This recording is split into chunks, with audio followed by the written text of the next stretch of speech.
கர்த்தருக்குள் பிரியமானவர்களே, July 16 Elon G white அம்மையார் அவர்களுடைய மாரநாதா புத்தகம், பக்கம் 393. இன்றைய தியானத்திற்காக தெரிந்து கொள்ளப்பட்ட தலைப்பானது கிறிஸ்துவை போன்று சாத்தான் தோற்றமளித்தல். 1. வசனம் லூக்கா 21 அதிகாரம் 8வது வசனம். அதற்கு அவர், நீங்கள் வஞ்சிக்கப்படாதபடிக்கு எச்சரிக்கையாயிருங்கள். ஏனெனில் அநேகர் வந்து என் நாமத்தை தரித்து கொண்டு நான் தான் கிறிஸ்து என்றும் காலம் சமீபித்தது என்றும் சொல்லுவார்கள். அவர்களை பின்பற்றாதிருங்கள். இந்த காலத்திலே அந்தி கிறிஸ்து உண்மையான கிறிஸ்துவை போன்று தோன்றுவான்.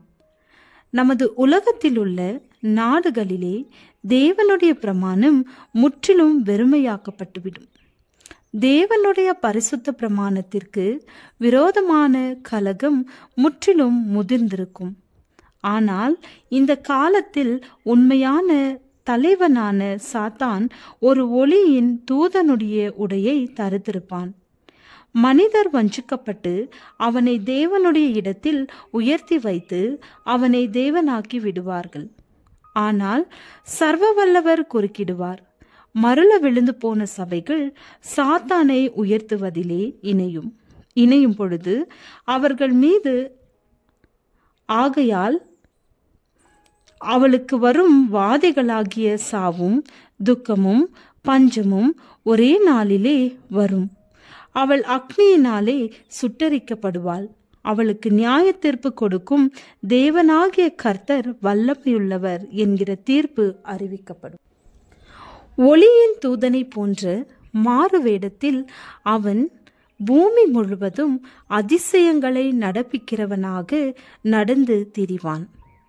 அவன் மொழி நடையிலே மிக உயர்ந்த ஆர்வமூட்டும் கருத்துக்களை மக்கள் முன் வைப்பான். அவனால் நல்ல வார்த்தைகள் பேசப்படும், நல்ல செயல்கள் செய்யப்படும். கிறிஸ்துவை போன்று தன்னை அப்படியே உருவகப்படுத்தி காட்டுவான். ஆனால் ஒரு காரியத்தில் ஒரு குறிப்பிட்ட வித்தியாசம் காணப்படும். அதாவது தேவனுடைய பிரமாணத்தினின்று மக்களை விலக செய்வான். ஓய்வு நாள் வாரத்தின் 7ஆம் நாளினின்று 1ஆம் நாளுக்கு மாற்றப்பட்டாயிற்று என்று வலியுறுத்தி கூறுவான். வாரத்தின் முதல் நாளின் ஆண்டவனான அவனுக்கு உண்மையாக இருப்பவர்களுக்கு ஒரு பரீட்சையாக போலியான ஓய்வு நாளை முன்னிலைப்படுத்துவான். பரலோகத்தின் மகிமையும் கடந்த காலத்தில் நடைபெற்ற உபத்திரவமும் மீண்டும் திரும்ப வந்து இரண்டையும் ஒன்றாக இணைத்து பார்க்கும் பொழுது பூமியிலே அப்பொழுது உயிரோடு இருக்கும் தேவனுடைய மக்களின் அனுபவம் எப்படி இருக்கும் என அதை பற்றி கருத்து கூறுவது கூடாத காரியமாகும். தேவ சிங்காசனத்தினின்று புறப்பட்டு வருகிற வெளிச்சத்திலே அவர்கள் நடப்பார்கள். பரலோகத்திற்கும் பூ உலகத்திற்கும் இடையே தூதர்களின் மூலமான தொடர்பு தொடர்ந்து இருந்து கொண்டே இருக்கும்.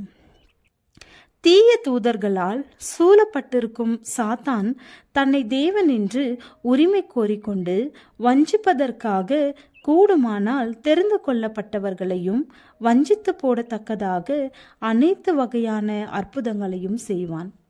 தேவனுடைய மக்கள் அற்புதங்களை செய்வதின் மூலம் தங்களது பாதுகாப்பை பெற்றுக்கொள்ள மாட்டார்கள். ஏனெனில் செய்யப்படுகின்ற அற்புதங்களுக்கு பதிலாக போலியை செய்து காட்டி விடுவான். சோதிக்கப்பட்டு பரீட்சிக்கப்பட்ட மக்கள் யாத்ராகமம் 3:12-18 சொல்லப்பட்டுள்ள அடையாளத்தில் தங்களது வல்லமையை கண்டு கொள்வார்கள்.